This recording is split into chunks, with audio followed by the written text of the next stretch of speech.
this is a fast focus. And what that means, doesn't that seem odd? Don't you, when you focus, are you not slower than normal? Well, anyway, what I said I would talk to you about is to provide the attendees with a practical, experience-driven framework for classifying data processing challenges and tools and establishing clear criteria for technology selection in an environment of tool proliferation. That's pretty good. I didn't even write that with AI. That's all me. That's all me. I did that. Okay. Here's what we're going to do. We're going to jump right into the slides. Let me start my timer to make sure I stay on time here, and we'll go through it. All right, here we go. We're going to start out with the data paradox. The data paradox. Everybody understands what a paradox is, right? It's like military intelligence, government efficiency, fast focus. You get the idea. Here's the problem that I've seen. I've been doing this for about 42 years, and I've been in data the entire time. Some part of data, DBA, development, something, but data, always. There's too much generalization right now. There's far too much generalization. You've got so many tools. I was reading an article. I was going to bring it up, but I'll just leave it for now. That talked about, is from Forrester, and they said that the average company, mid-sized company, employees use up to 112 software tools. That seems like a lot, doesn't it? I mean, I know the managers, it's just email, but other than the managers, for everyone else, it's a lot of tools. And they said they spend upwards of $5,000 per employee per year for licensing for all those tools. That's a lot. And you say, well, we don't have that many. Well, you're using PowerPoint and Word and Excel. And I know since you're experienced DBAs, you're probably using, like Access, Microsoft Access. So you're using a lot of tools, and there's all this spread. And you're also using, more so than tools by a lot, is processes. That's the thing that gets really fragmented. And why does that happen? Why do we think we have so many differing processes to do a job? Right. We had an old one, got to do it a different way. Why do we do it a different way? Because a new person came, right? The situation changed, but we kept the old stuff and bolted the new stuff on top of that. You ever seen that one? A sales pitch, some salesperson comes in and goes, yeah, you should do it like this. And the guy's like, that sounds really good. It was a complete sentence. We should do that. And so that happens a lot. Teams pick a tool, they get a hammer, and then everything's a nail. And they do that. Then they move to another team. And so new manager comes in and goes, I did everything back in my day in Microsoft Project. So we're all using Microsoft Project, right? You ever seen that? Also, we have things like some teams learn how to do streaming for data. So that's obviously how you do data. Others do pipelines or queries or OLAP exports or whatever it happens to be. So when we see these things happen, when we get all these processes and we see these tools, there's a lot of friction, there's a lot of heat, there's not a lot of light. So the problem is this, though. It isn't the number of tools. That isn't the problem. It's not just that there's a lot of tools. It's that we're using the wrong tool for the problem. So that's our first thing we need to think about. And I'm going to give you a framework for how I think about this stuff. The solution is really simple. It's 3 pieces, and that's what we're going to use the rest of the 20 minutes to talk about. The first is you need to actually have a strategy. Everybody know the difference between tactics and strategy? So strategy leads to a goal, right? And a tactic supports. It's the actions that support the strategy that get you to a goal. For instance, we think we need to eat food today. We should eat dinner tonight. And I want wings. That's my goal. I need a strategy to get wings. I do not have a car here, right? So I need to do a few things. Number one, I need to find out where wings are. Are there good wings? Are there bad wings? So that's our first thing we need to do. Second thing we need to do in our strategy is figure out the transportation either to, or more importantly, from the wings. And then the tactics are this. I'll ask you and say, would you call up this restaurant, see if they're open tonight? That's a tactic. And then you call, and then you'll say to me, they'll bring you food now. This thing called DoorDash. I'm like, what? Yeah, they'll bring you food. So would you look up DoorDash and would you bring us the food? We got to have money to pay for it. Is everybody with me so far? You got the idea? You would be shocked. No, you wouldn't be shocked at how many big projects are started without clear goals or a strategy. Anybody ever been part of that? Don't raise your hand. Your boss might be here. I'm sure a couple of you have been part of projects that you knew when you started, like, what are we trying to do here? I'm not being silly. This is real life. This is real money. And if you talk to the people at the top of the company, it's like the people at the top of McDonald's. They think your hamburger looks like the one on the commercial. But when you go to McDonald's, that's not the hamburger you get, right? What happened in between? They had these expectations that were different than the reality. Does that make sense? All right. So you need to have a strategy. It's number one thing. Define what you're trying to do and how you're going to get there. That sounds so obvious, doesn't it? I cannot tell you how many times I've consulted with companies, and when I ask them, what are you trying to go? What are you trying to do? They can't give a clear answer. That's terrifying, but that's what they do. Second, this is your first step after you do that first part there. Classify the workloads. Classify the workloads. I'm going to tell you how to do that. And then you're just going to apply 3 filters. Once you do that, everything you need to do falls out of your processes and technologies. I call it process, platform, people. Those are the 3 things when I'm a manager and I go into a company I focus on. The process is to do something. The platforms we're going to use to do it with, and it can be paper and pencil for that matter, and the people that are going to do it. The kind of person, do we have that person? Are we going to rent them? Are we going to bring them in? Are we going to hire somebody? We're going to have ChatGPT act like a person. What is it? Does that make sense? All right, here we go. Let's go to that first part. We've got our strategy, and the first step is moving from data platforms to workload solutions. I know, it sounds marketing. Doesn't it sound like marketing a little bit? It sounds a little bit like marketing, but it's not. Most of the time, when I go to a technical session, the presenter gets up and begins to explain how to do something. That's great. That's great. But they haven't told me what they're doing. And more importantly, they haven't told me why I care about this how. The how gets really long and complicated. And then you just click here and you enter this formula. You type these things and you have this query and you just, and I'm thinking, wow, that's a lot. Why am I doing that again? They've never told me. So you start out with the why, and the why is we're trying to create a workload solution. I used to work at Microsoft for about 20 years, and I would endear myself greatly to the product teams when I would walk in and say, when they were talking about a feature that we were going to release, and I'd say, do you know people don't care about our features at all? Do you know what they care about? They care about their job, and they care about how they get home by 5 o'clock. That's what they care about. They're not worried about this cool new thing we have. They're worried about how does this work and help me in my problem. So why don't we talk about this? You have this problem. Here's what we built to fix it. You have this problem. You don't have wings in front of you right now. We have the Wingmaster 3000. It can get you wings whenever you want them. Right now I'm solving a problem rather than saying we have element technology and heat sensors and all. You don't care. But you do care that you get your wings in 15 minutes or less. Make sense? Does everybody make sense? It's a short mental shift, but it's really important. How do we classify these? I do them into pillars. My first pillar is OLTP, online transaction processing. If you ever use an acronym when you're teaching or speaking, spell it out the first time. Don't assume everybody knows what you mean, okay? Define that terms. Here's what an OLTP platform needs. Real time, right now, this second. Secondly, atomicity. What does atomicity mean? It means one thing is one thing. It's not connected to other stuff. High concurrency, low latency, right? Means lots of people can be working on this at the same time. Sorry, we've lost your access database there. I apologize. But the high concurrency, low latency gets you that. Next is single record focused lookups and updates. You look at this and you go, well, this is obvious.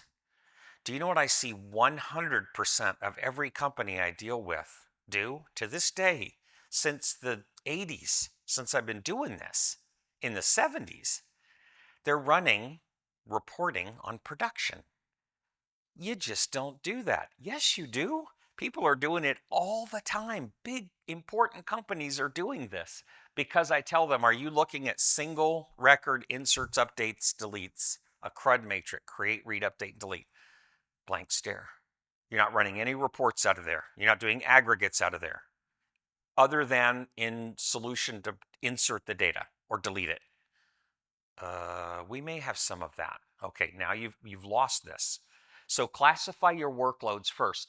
The transaction throughput, and everybody knows what ACID is: atomicity, consistency, isolation, and durability. You know that term. If you don't know that term, write it down and go learn what that means. That is the bread and butter of what we do.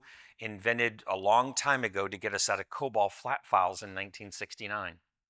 We have some user profile updates, e-commerce checkouts. You know how that works. All right, next workload that I'll classify is advanced analytics. Advanced analytics. And this is things like, we used to call this OLAP, but it's grown beyond just online analytical processing to a larger set. I don't just move people's reporting system off of their production system. I say, wait a minute, what if we use this data for lots of stuff? Like reporting, but also other things, like fast aggregation. So if I need to do sums and counts and any of the aggregate things, that should be done in a different system. Why is that? Well, main reason is you need to denormalize the table. If you don't know what denormalize is, look that up, because that's important to know as well. You want to denormalize the table, and then you want to pre-compute your domain aggregates, count, sums, and pre-compute those so it's nice and fast. Do that at night, do that in an off period, do it in a trickle. There's lots of ways to do that. Next, batch processing and streaming ingestion for eventual analysis. If you ask a boss, what data do you need to see on your report? I need to see the last second. Most of the time when I push, no, they don't. Yesterday is fine. 3 hours ago is fine.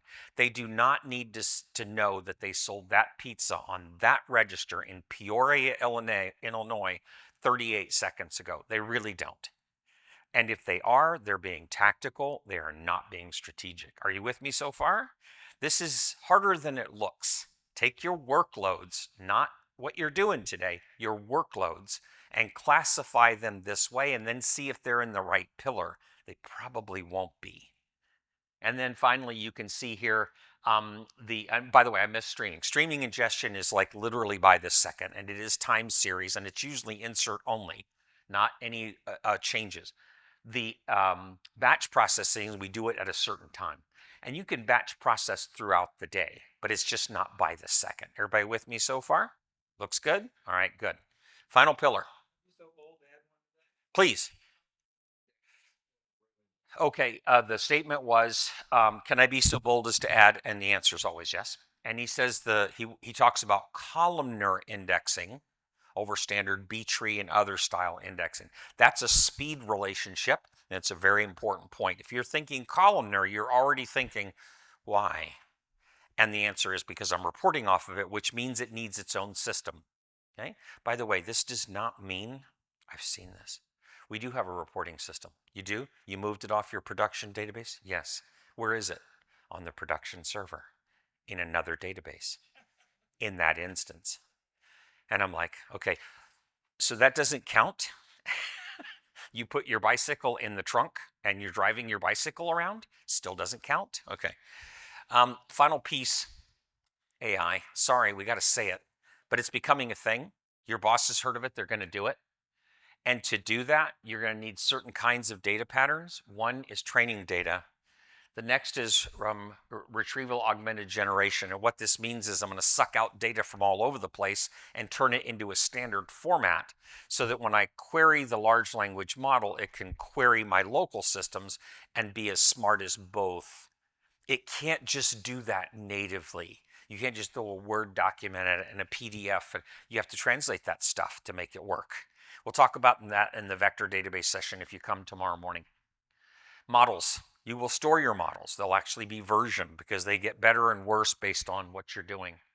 And here you're talking about models need to be looked up instantly, but other systems like your training data and so on are very large, and you might even use those raw, meaning you might cluster those things. You might not use AI, you might use machine learning to do those kinds of workloads. These are 3 individual patterns, and as you pointed out with the columnar indexes, they have different technology choices. Speaking of which, let's go talk about the technology choices. Here we go. Now that you've got those workloads, everybody with me so far? First thing you do is run it through a filter profile.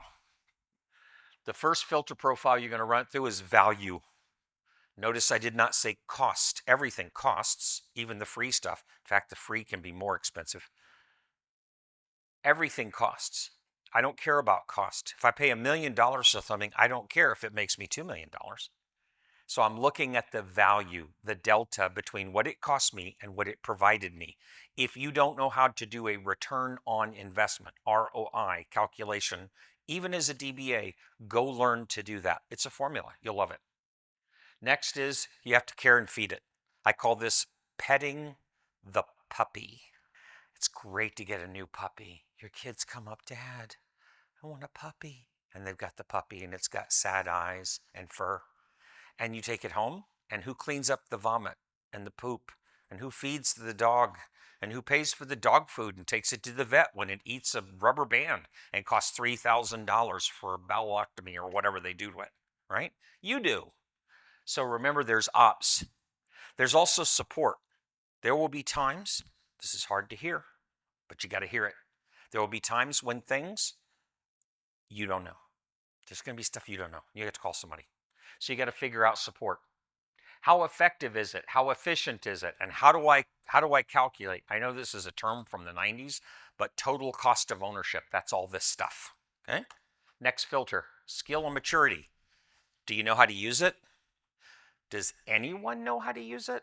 You want a nice, vibrant community of people willing to answer questions for free. Okay? You want that. And your last filter is this one, gravity. Anybody ever own a grand piano? We had a grand piano at our church one time up in Seattle where I used to live. We needed to get rid of it. Do you know how hard it is to get rid of a grand piano? It's exceptionally hard to get rid of a grand piano. No one wants one. They're very heavy and they're very hard to move. Data is like that. Data is a grand piano. Put that in your head. Where do you live now? What are you doing now? How are you going to migrate the old system into this new one? And then while you're doing this, watch that governance, compliance, security. All right, last slide. Next, we're going to talk about our final thoughts here. Who knows what an OODA loop is? Raise your hand if you've ever heard of an OODA loop. All right, look that up, make a note. It's from the military. Hired this dude during Vietnam. He was like a really brainiac from the planet Tron, but he was horrible. He was an officer. He didn't know what to do. He'd never seen a gun before. He was useless. So they put him in a desk and they said, work on some problems for us with your brain. So he said, okay, what do you got? He said, well, we're losing a lot of people. The minute they come off the helicopter, they're getting killed. So take a look at that. So he had to devise something that a soldier could follow in 6 seconds or 6 months for a commander. And it's an OODA loop. Here we go. Number 1, observe. Just look. When you get out of the helicopter, don't start shooting. Look and see where you are because you're killing your own dude. Stop doing that. Okay? Observe. Don't do anything. Observe. When you're at work, stop. Just look around. What's happening? Number 2, orient. Orient. It means, where am I? Where's the threat? How do I figure out the positioning of where I'm at? Where are you now in your company? Where do you need to be? That's your orientation phase. D, decide. Come up with a plan. I will shoot in that direction. That appears to be where the bullets are coming from, not my fellow soldier. With me? And then finally, you act. Finally, you act. Most of the time, in many companies, it's ready, fire, aim. Don't do that. Use an OODA loop. If you don't know how to use it, read up on it. It's in Wikipedia. Stop looking at tools. Start looking at the problem. Run every option you have through the filters. What's the value? If there's a negative value, guess what? Don't do that. We're doing a thing. We should change it. Why? What's the value? We're actually getting good value of it. Then leave it alone. But we've been doing it that way since the 80s. I'm sure there's a better way. I'm not sure there is. Stop. I've told several companies recently, yeah, that looks great. And they're like, we brought you in for efficiency. I'm like, you're at 110% efficiency. What do you want me to do? I could take you down, but you're not going to get any better. And finally, Choose technology based on the problem, not the marketing. Demos are awesome because I can make them work every single time. And I do. I'm not going to get on stage and show you how it doesn't work. If you were in my keynote this morning, you saw the report from Microsoft Research on AI.